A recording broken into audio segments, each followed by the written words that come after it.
to a special edition of Target Score, a crossover edition with Target Score Winnipeg and Target Score Vancouver. I'm Joey Slattery. Beside me is our Vancouver host, Chris Wiggins. You can follow us on Instagram at Target Score Pod, on YouTube at Target Score Podcast. Make sure that you're subscribed, your notifications are on. And if you like what you're listening to, give us a like, maybe a comment. Love to get into it with everybody here. Of course, you could always message us on Instagram as well, whether that's our personal Instagram or on the podcast one. We try to get to all the messages, and I think we do a pretty good job. Nonetheless, it's a big week here ahead. I'm calling it, Chris, Super Saturday, because I don't know, we don't get these weekends very often, or these days, a doubleheader that features the top four teams, and both games are conference rivalries. I think this is going to be a huge weekend. Obviously, you and I are going to start with Vancouver and Winnipeg, but let's do a wellness check first. How are things in Vancouver? Because everything was starting to go. It was really hot to start. It's been a bit of a rough stretch for Vancouver. What's the temperature check out west? Geez, what a loaded question these days. That's why I'm here. Yeah, it's times have been better. I think everybody is well aware of the incident that we saw in Winnipeg, and the league released a statement about the investigation involving Kyle Julius and a fan in Winnipeg. So at this point, Kyle wasn't on the bench last weekend, and Rans Brempong stepped in and got his first W on the bench. But yeah, things are a little weird, man.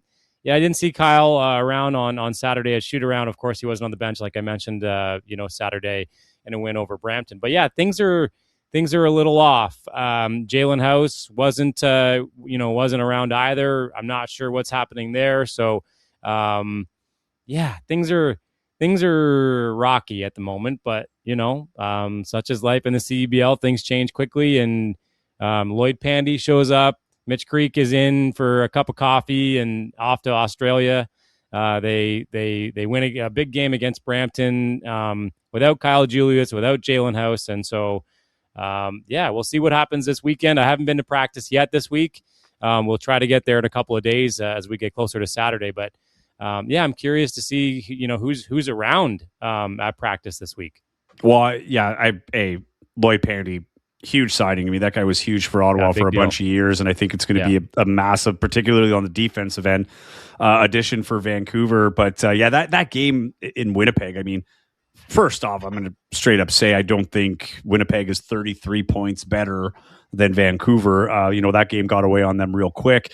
Motions were high, and as you mentioned, the investigation happening through the incident. If you care to, you can go watch the game on YouTube, and there's plenty of videos on Instagram as well. But wasn't a great scene, that's for sure.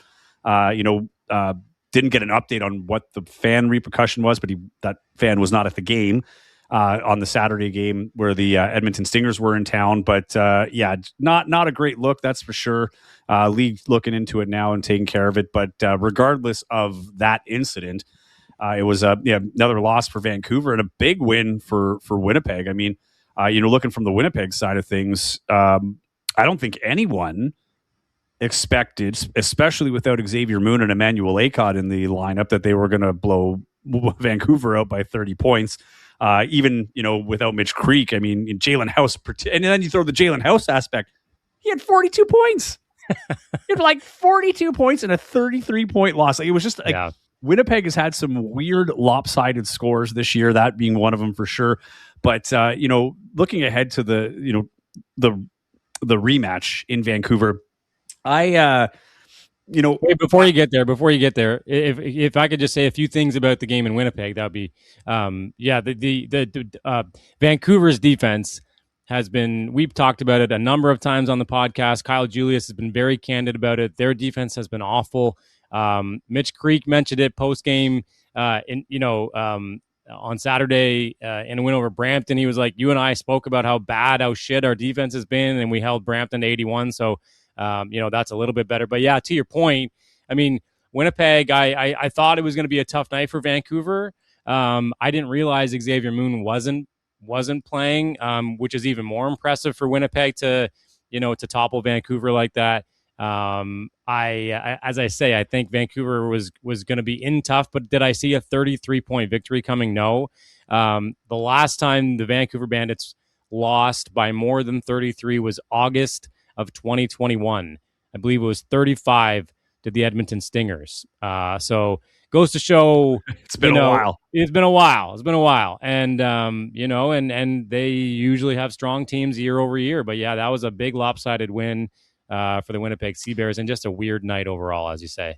Yeah, and I mean, it's just funny how these records kind of, the same record, totally different vibes, right? Yeah. And Vancouver got off to a hot start, and I talked about this on the Brampton podcast with Denung Balsera. It's funny because in Winnipeg, it was back and forth for the first quarter of the season: win one, lose one, win one, lose one. But the losses, I think their biggest loss of the year was like 6 points.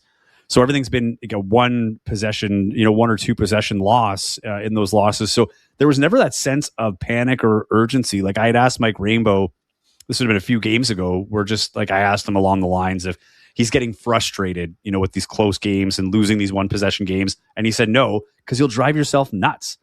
Like going over the game tape, trying to find the one possession that could have changed the game over, right? He said, definitely there's areas they want to tighten up on, but it's they were in good shape, and it was early in the season. Guys were getting implemented, and now they're rolling.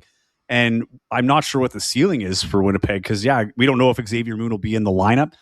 So quick update, I guess, on Xavier Moon. Because I was going to ask you about that, like because he didn't play against Vancouver, and I thought he was going to. And so is he going to see the floor this week or? So it's not injury or anything like that. It's not him holding out. This is completely out of the hands of the Sea Bears and the CEBL. It's FIBA clearance. It has to do with the transferring over from Russia to here. He will be playing. It could be Saturday, could be a couple weeks. It'll be soon. I don't think it's going to go too deep into July, let's say. But yeah, he's ready to play. He wants to play. I talked to him and asked him about how tough this is, and he's raring to go. Like this is a league that he really kind of made his name. That like launched his career.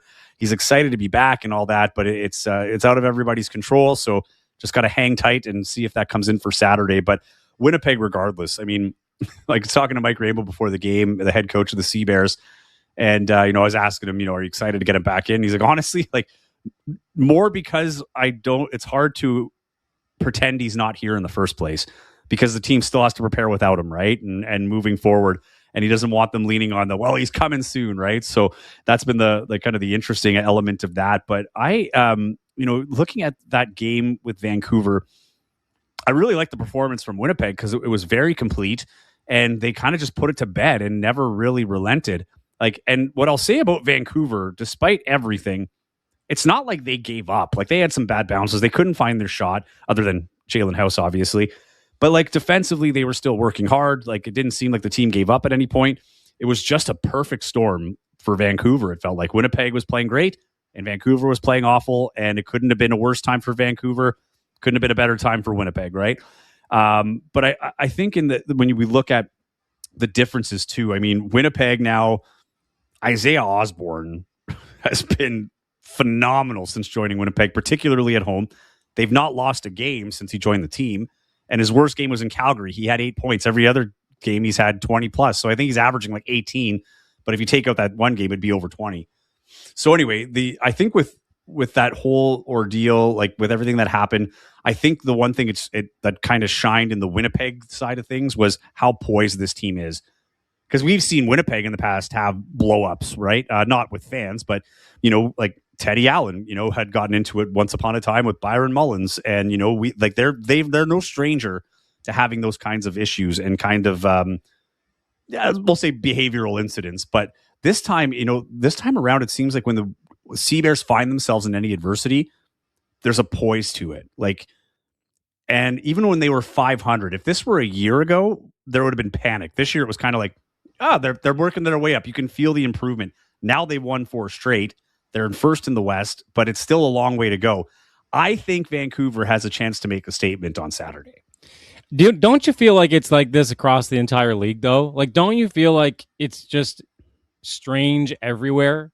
Like outside of Scarborough, like Scarborough, outside of Scarborough, the only team that's rolling. Like There's been no real test for them. Like even the test that they do have, they win. Like one of those one possession losses for Winnipeg was against Scarborough in Scarborough. And not to get too much into the eastern side of things, but like that's a big game for Brampton and Scarborough, bigger for Brampton than it is Scarborough for sure. But that one's going to be fun.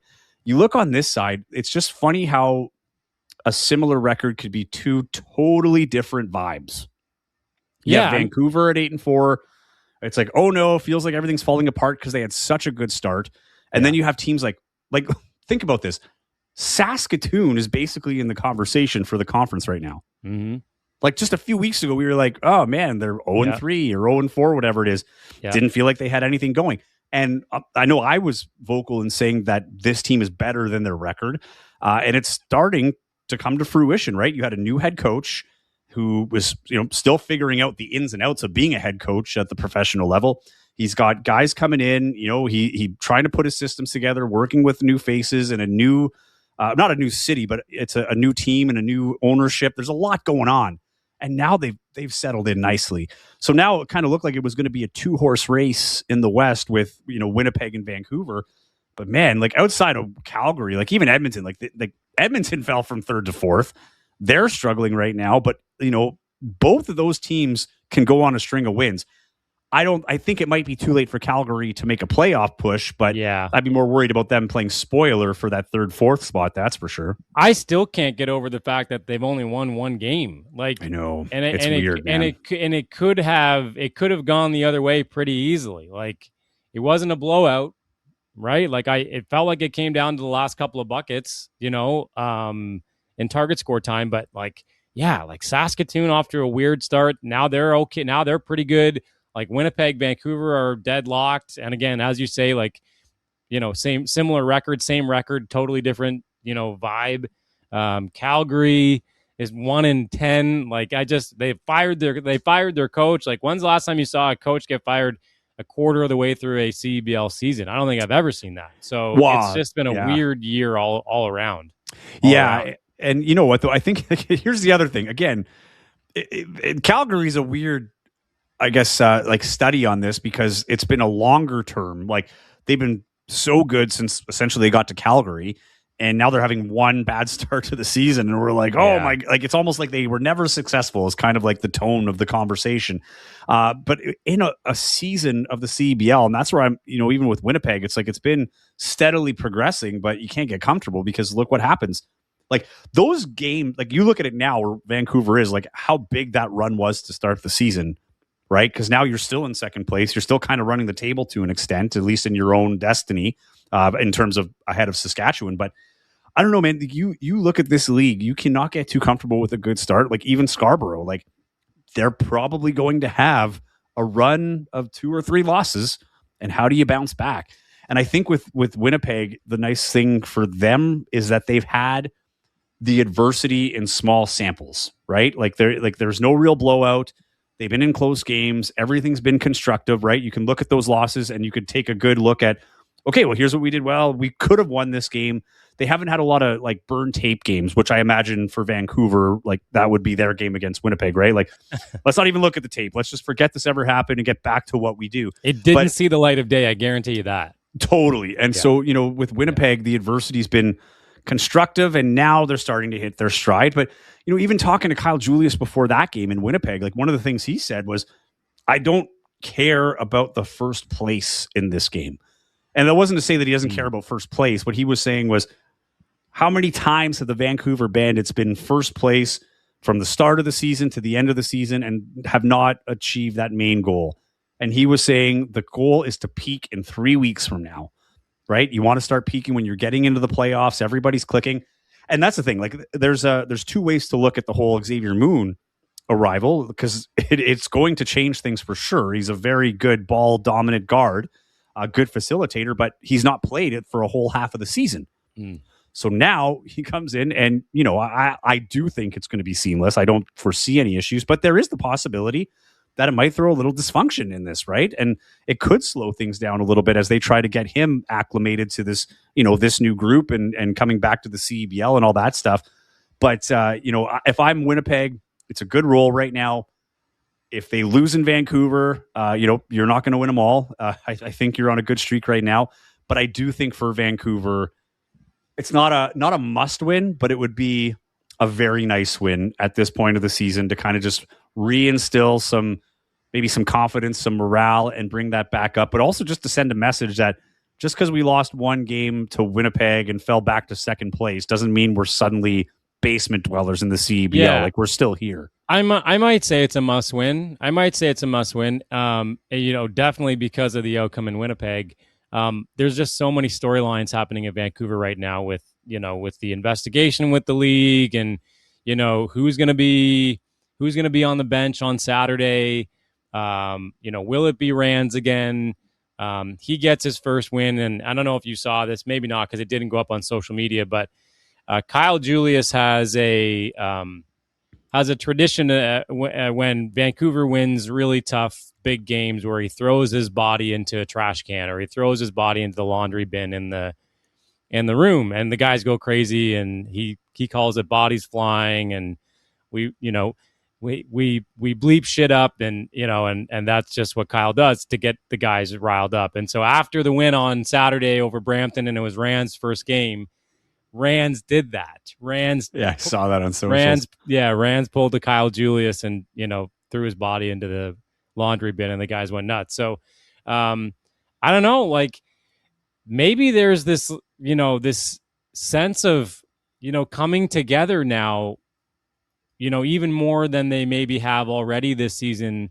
That's an interesting element. You know what I mean? Like, maybe this, like, okay, we're going to band together now, and we're going to do this for Kyle, whether he's there or not. And it sounds like that was, very clear with the message from Mitch Creek in my conversation with him post-game.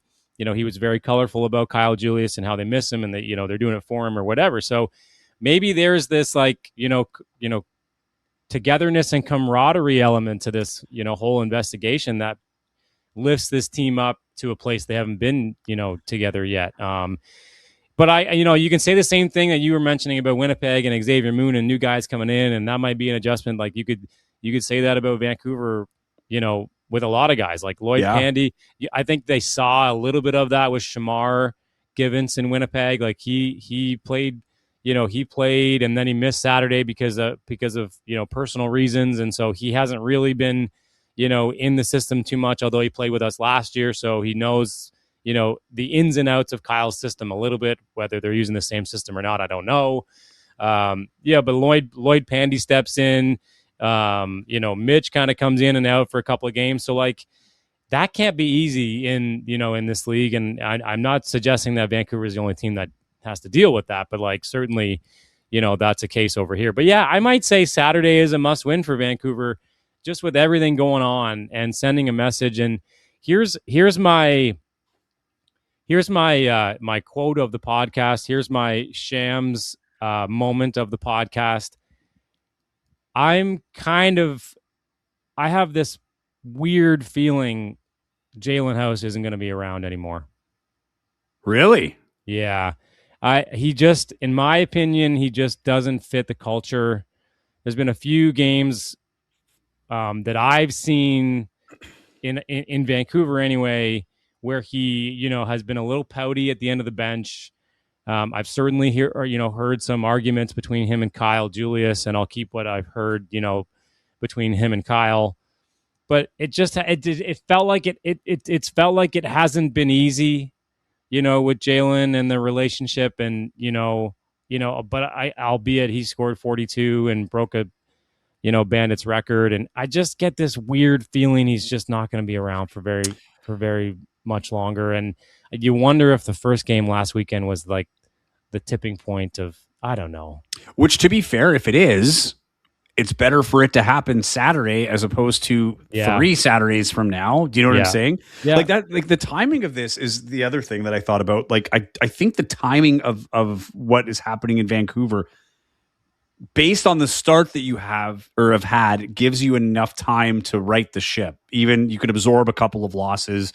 Like, it's not as tight as in the East, where, like, from first to last, well, maybe not first, from second to fifth, it's a little tighter, right? There's a bigger risk of falling, for Brampton, let's say, to fall out of playoff position than I think for Vancouver. Like, I do think at this point, it's very much a 3-horse race in the West, like really a 2-horse race. But hey, Saskatoon plays Edmonton on Wednesday, I think, this week.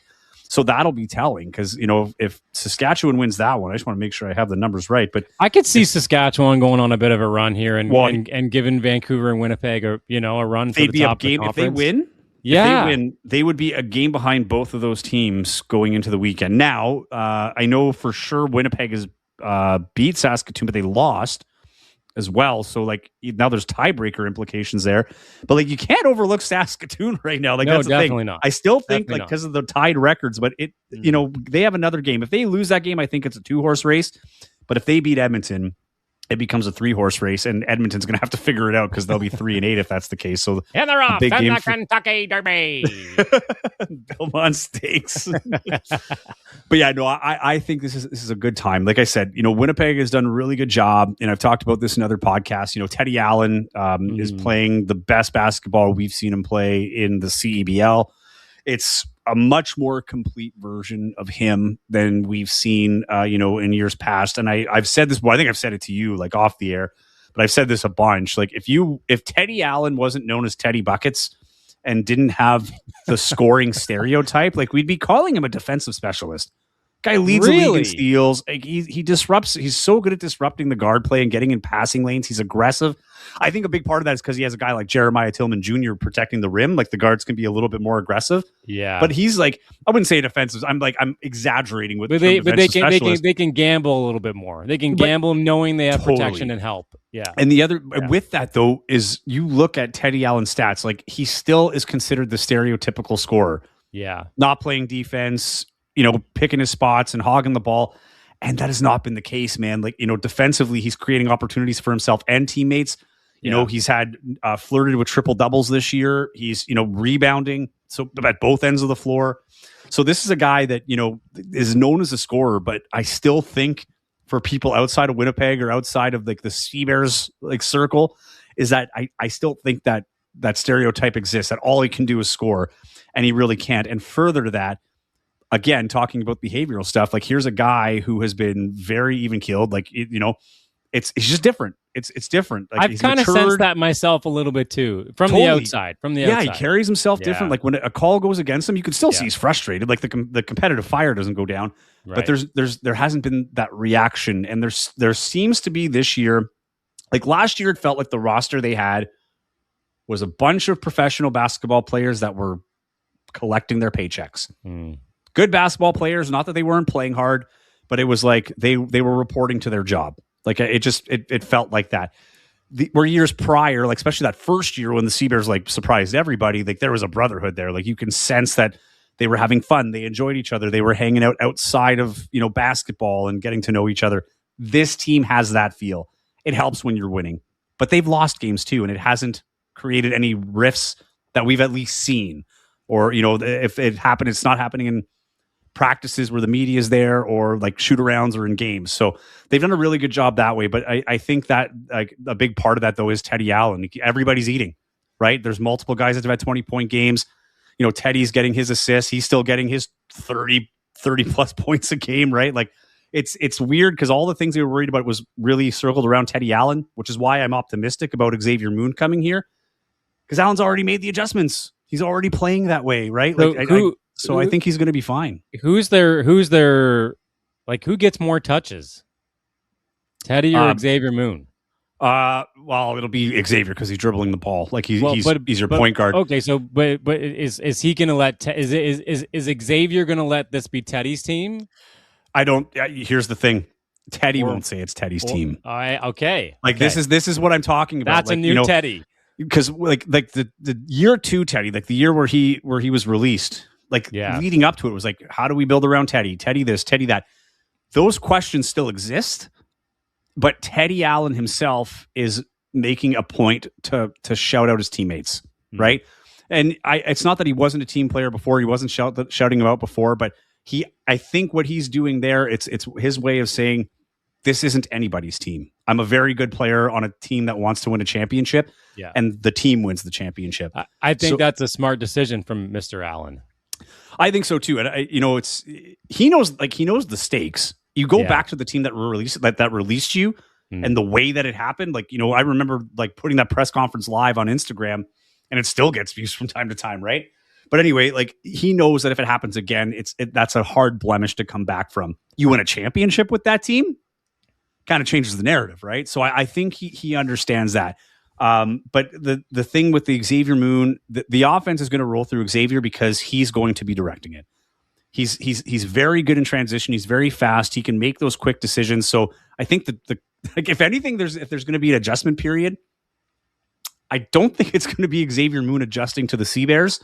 It might be the Sea Bears adjusting to him, like in terms of like the pace that he can play at, the quickness of those decisions, like having your hands ready, finding you in your spots. Like I think he's going to make them better. So they're already playing well, but I can see a guy like that with the experience he has saying like, okay, Chris, you're over here right now, right? And I can get you the ball here, but if you make this subtle adjustment, I actually have a better chance to get you here. That'll, like those types of conversations to get you in your better spot to be better.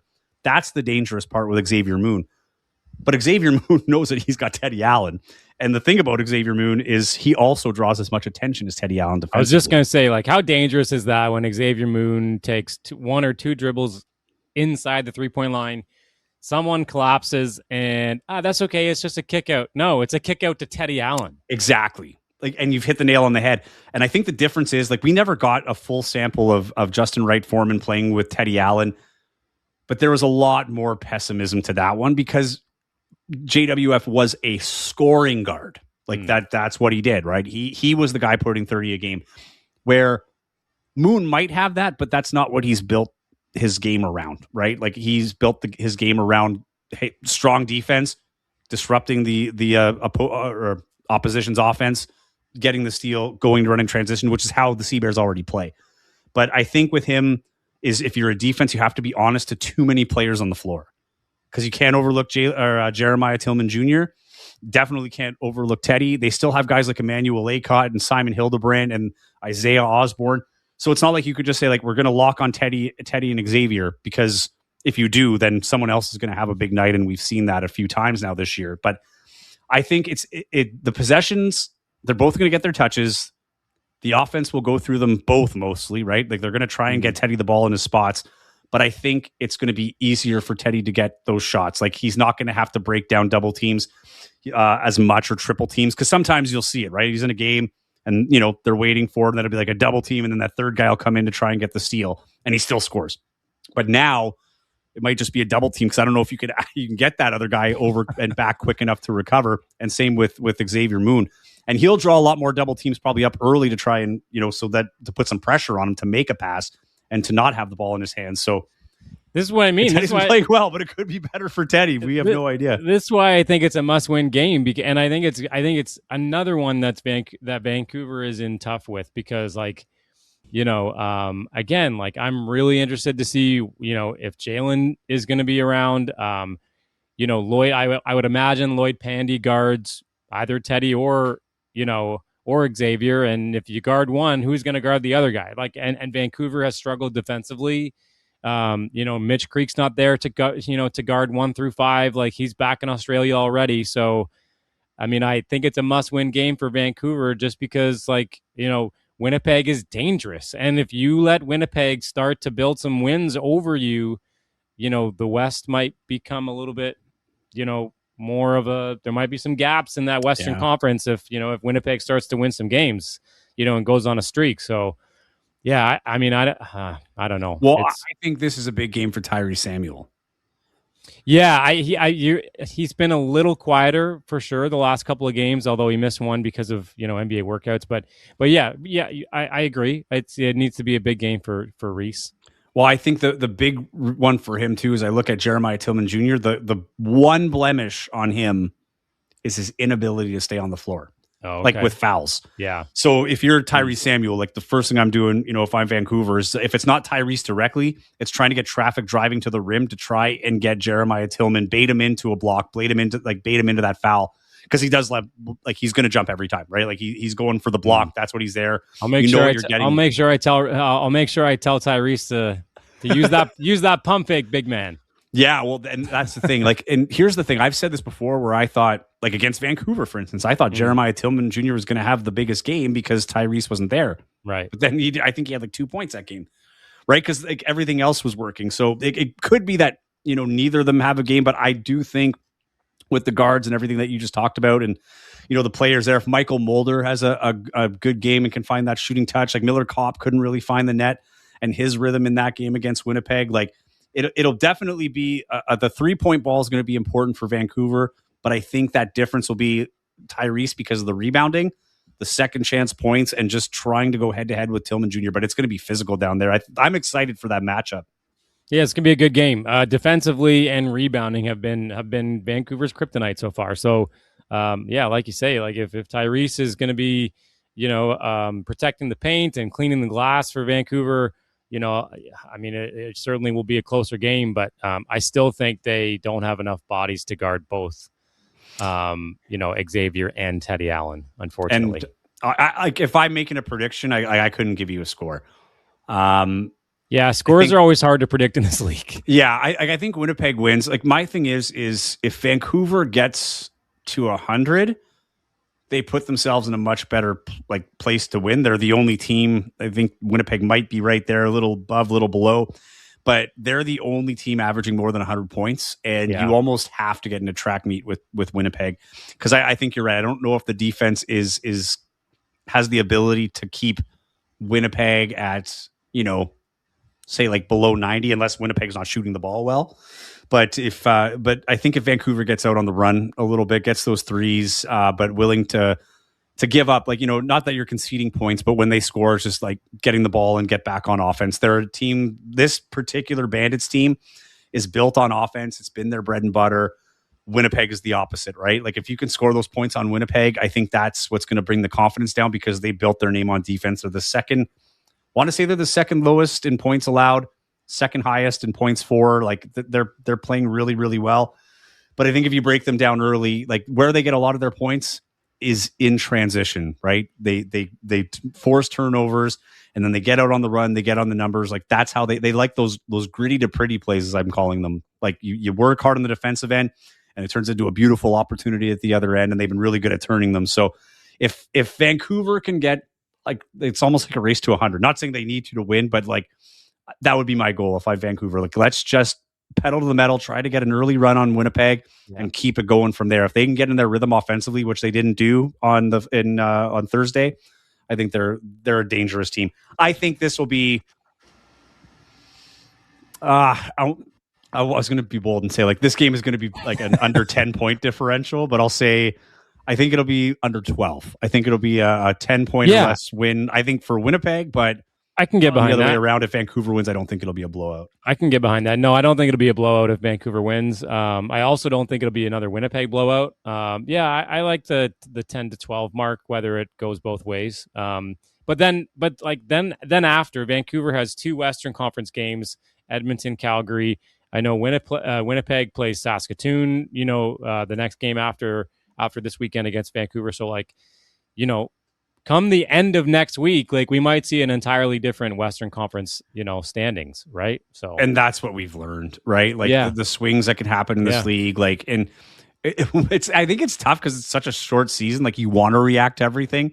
Like I've made those comparisons before, where it's kind of like football that there's only 24 games, so it does feel like every game matters, and you can kind of pinpoint, where it went wrong or when it went right, but.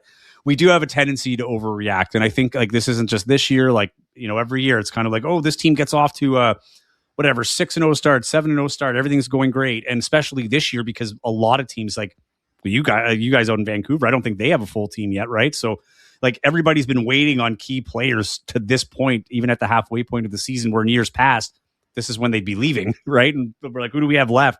So I think that, there's a little overreaction because, the teams that played in those first, like especially 6 games, I'd say for both teams, if you play them again, they're going to be totally different teams. There's a whole new core that'll be in most of these teams.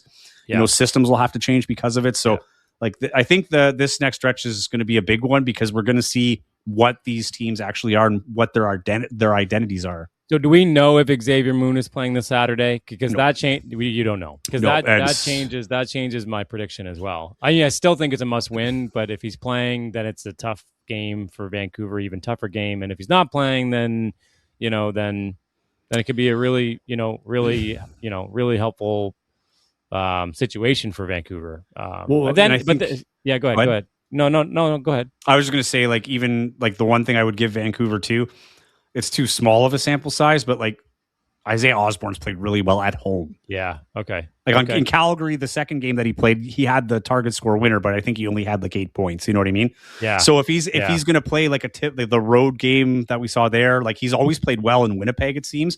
But if you look at his performance, like even beyond the CEBL, like he's capable of 25, 26, 27 points, but he's capable of 6 or 8 too, right? So I think like some of those role players, especially if there's no Xavier Moon, will play an important role. And if they can, keep Isaiah Osborne from scoring 25 points on Saturday, then, that just puts more pressure on guys like Teddy and might give yourself a chance. Anybody in Winnipeg that you may or may not lose to NBA Summer League? I know there's a few names in Vancouver. I mean, I know Tyrese might be a name, even though he signed a fat contract in France. I would imagine Miller Kopp is another name just because he used to be a G Leaguer. Maybe Mike Mulder gets another look at NBA Summer League. I don't know. But there's definitely some names on Vancouver that, we might lose to Summer League. That's another wrinkle we're going to see in a few weeks. Yeah, the Summer League one's a funny one. And I feel like this year the players I've talked to, like, just like a different vibe. I think they're kind of like realizing that like Summer League isn't the be all end all to getting to the NBA. Like, and there's more understanding of the CEBL and or just opportunities outside of the G League. Yeah. I have not heard anybody like Winnipeg's been pretty open in the last, especially since last year when they were hosting championship weekend, getting away from Summer League guys as much as possible. The other thing about Summer League, it's usually younger guys, right? Like they're usually in their first or second, maybe third year. And like, there's a couple guys that are a little bit older. Like I don't foresee a Teddy Allen going there. Like not sure if the benefit is any better than him staying here. Just same with Jeremiah Tillman Jr., Xavier Moon, certainly not going. So I think the main players will be here. If anything, you might see some role players, but again, Simon Hildebrandt, Emmanuel Acott, Isaiah Osborne, those are all key guys that I would be shocked if they went. Same with Trey McGowan's. He's been starting at point guard and playing well, but he's a little bit older too. Like he's played with Teddy, both professionally and in college. So yeah, I don't know. Like it's really not been a conversation in Winnipeg as much as it's been in years past. Because in years past, they've lost very important players, like Terry Roberts last year, for instance, and I believe Trey Scott came in when Jalen Williams was gone. A couple of guys went. Yeah, but and sometimes you find the diamond in the rough, right? Last year they found Will Richardson and Trey Scott because guys went to Summer League. So if guys even in Vancouver are going to Summer League, the other thing that we've seen in Winnipeg is you might have a tough decision when they get back. Who do I keep, especially if it's an import player? So, well, it's interesting you say that. Yeah, it's interesting you say that about Winnipeg because, it's kind of been quieter, out here in Vancouver too. I'm just assuming that guys like Tyrese and Miller Kopp might go, but I haven't really heard much about it. So I just know that NBA Summer League is kind of lingering. We're getting close to that timeline, and so I don't know how it'll affect us or multiple teams, but I do know it's around the corner. Well, we hope to have a guest coming up in the next couple of weeks, closer to Summer League, who has worked as a nil agent and has been to Summer League, for clients and just to take it in to kind of understand. I've never been to Summer League. Me either. I've heard things, but I don't really know what it's like to be there. It sounds like it's like a massive athletic networking event, for lack of a better term. But yeah, I think it just feels, and maybe I'm overthinking it, maybe I'm glorifying it a little bit, but it feels like the CBL championship's just being taken more seriously with every year. The guys that are here truly want to win now beyond it, just being a boost on their resume. It feels like there's more of a connection with these teams and winning here. Nice. Yeah, it'll be a good game this Saturday. Look forward to seeing how it all plays out because there's just lots going on here in Vancouver, and I think Saturday might be a telling game, in terms of personnel, both players and coaches. I think what we see Saturday might be a very telling, game for the future. I'll say this. They have 2 more meetings after Saturday. The league does? No, the like Vancouver and Winnipeg. Like they have to play 2 more times, including the last game of the season, which you are going to be on the call on the national game, right? Yeah. I think that's the August 2nd that's game, my August 5th, I believe, maybe something like that. that could be a tone setter to the playoffs. Yeah, man. you're right, man. You're right. Well, it's funny. Like when I looked at the CBC schedule when you and I got the call, I looked at my first game was against Calgary, and I'm like, damn, that's going to be that's going to be a big Western Conference battle. And now it's like Calgary's 1-10, and so. Yeah, I don't know. Well, it's like so Brampton it won't for be that me. game. That's exactly. I have a game with Brampton coming to Winnipeg, and by the time we got the call, though, I think at that time they'd already had like their big signing, so you knew it was going to be better. But last year, I would have been like, oh, great, like, all right, well, we got one of the worst teams coming up against the best, but then that ends up being a huge game too, right? But that's the CBL. I think this is like our shot of reality that not everything lasts forever. No, it's true. It's like true. With Calgary, right? And that, a lot of people say this, like, and I've heard it over the years, just being around this league, players and coaches, like lots of people say they don't like that about this league. Like it starts too early or starts too late, or it's not long enough, or it's not a fall and winter league. And, it's tough to build a team in this league. The crazy intricacies about this league for me is what I like so much about it. It just makes it like the target score time and the guys coming in for 2, like Mitch came for 2 games, and now, I just what other league do you see that? Totally. And that I don't think that happens for every player, but Mitch Creek in Vancouver is completely special. Just as an example. Well, even at the target score, I'm not as much of a hater. Like I prefer they don't end on a foul shot, but I also understand that's probably the most nerve-wracking thing you'll have in basketball in your life. I've always said, how great would target score time be with a wrinkle that you can't win it on free throws? Maybe it's just a checkout. Like a sideline inbounds. Well, even if you did, you know what I mean? I think I'd even be okay. It's a repossession.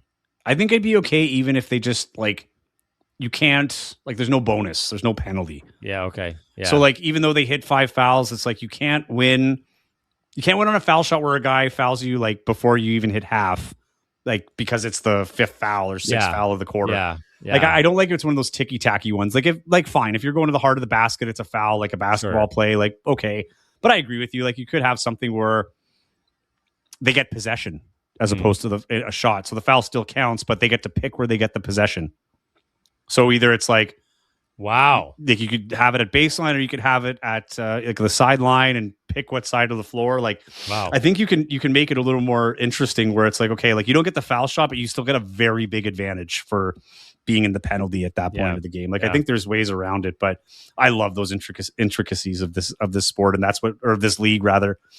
And it's what makes it different from the NBA or Puerto Rico or wherever the other different pro leagues are, right? So I agree with you 100%. But totally, this Saturday is going to be a big one. You're going to be on the call, right? You and Andrew Savory. Andrew will not be on the call. That guy's getting married, so that's why he's not here. So we forgot to mention that. Andrew's not here because he's getting married and he has his the dinner or whatever. I forget how weddings work.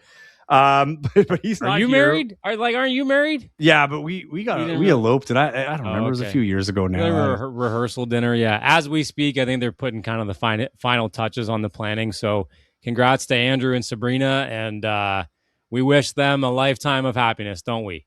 Yes, we do. And I think you see Andrew's smiling face. Imagine what we'll be in 2 weeks' time when he's back here and back there. Right. So that's right. That's a valid reason. And Taylor was supposed to be here. We actually started the recording with Taylor. Then some major CFL. Taylor is the beat reporter for the Winnipeg Free Press for the Blue Bombers. And some big Blue Bombers news dropped, and he had to bail unexpectedly. So that's why you just get Chris and I on this crossover edition. But nonetheless, we didn't get to do it the first time around. It was fun to do it this time. I know you were kind of sitting in the studio chair off to the side of the recording with the crossover with Brampton, and you're having FOMO. So I know this isn't really a full crossover experience for you, but at least you're dipping your toes in. Hey man, I love this. We're gonna do it again. We have 2 more games again where they play each other. So but it's this one's a big one. You put more on it than I do. I don't think it's a must-win for Vancouver, but it's important. I think we can agree. That's the happy medium between your take and my take.